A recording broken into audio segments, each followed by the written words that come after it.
Words of our Divine Mother from the book The Mother by our Lord Sri Aurobindo, with comments by our Divine Mother of 1954. Comments on Chapter 1, page 115.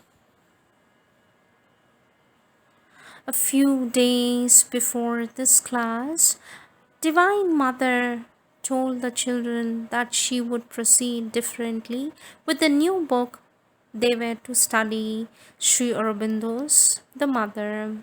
She herself, not the children as previously, would read out the passages from the book. Each child was asked to read beforehand the chapter to be taken up in the class and to prepare a question based upon it. The following talk is based upon chapter 1 of the Divine Mother, the book The Mother.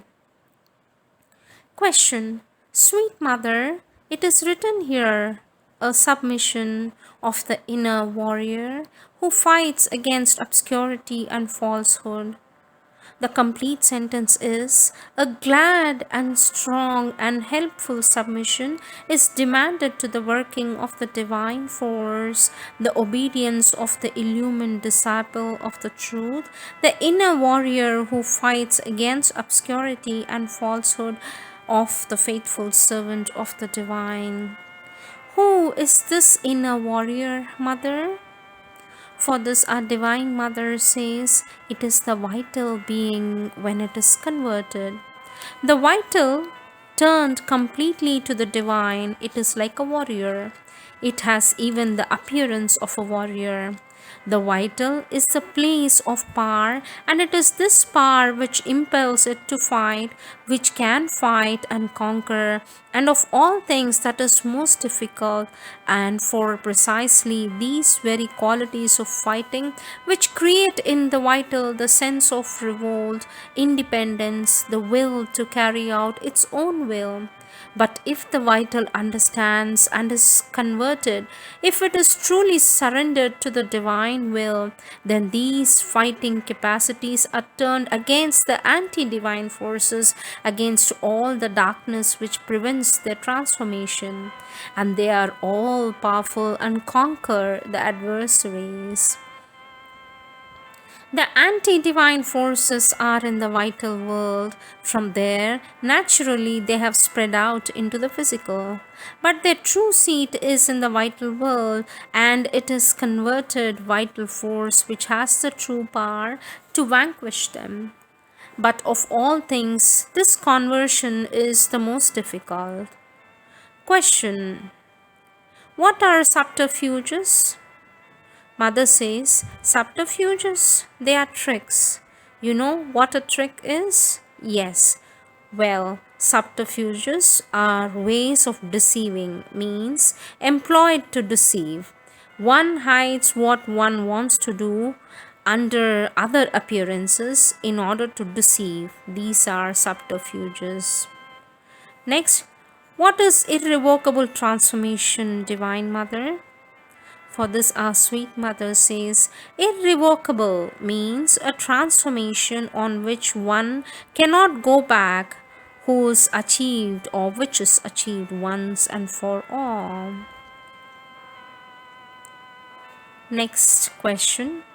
Sweet mother, here it is written, it is not enough that the psychic should respond and the higher mental accept or even the lower vital submit, and the inner physical consciousness feel the influence. Does this mean that there is also a higher vital?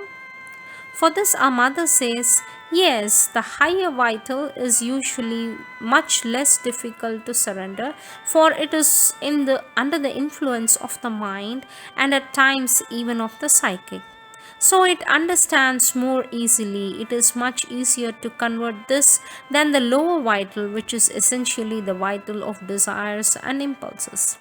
So you see, what he means is that the lower vital can submit. It agrees to obey to do what it is asked to do, but it is not at all satisfied. It is not happy. Sometimes it even suffers. It pushes. It revolts down into itself through obedience, but it does not collaborate.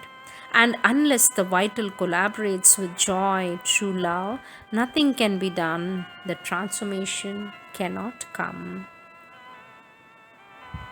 Question. Here I do not understand this. For if it, the supreme grace, were to yield to the demands of the falsehood, it would defeat its own purpose. What does the defeat of its own purpose mean, Divine Mother? For this our mother says, this means that it would be going against its work, its own work. The grace has come, well, it works for the realization of the truth.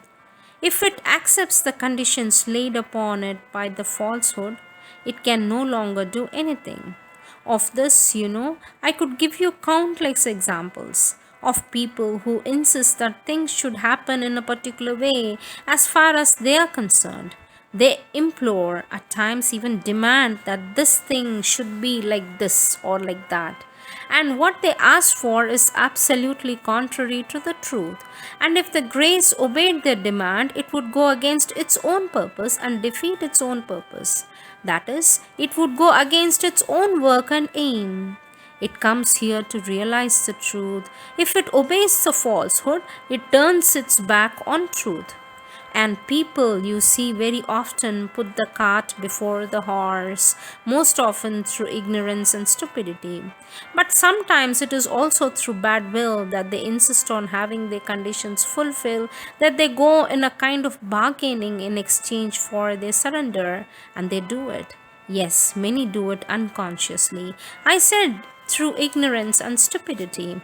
There are others who do it consciously, and so they want their conditions fulfilled. They say, if it is like this and like that, and finally they go as far as to say to the divine, if you are like this and like that, if you fulfill the conditions I lay down before you, then I shall obey you.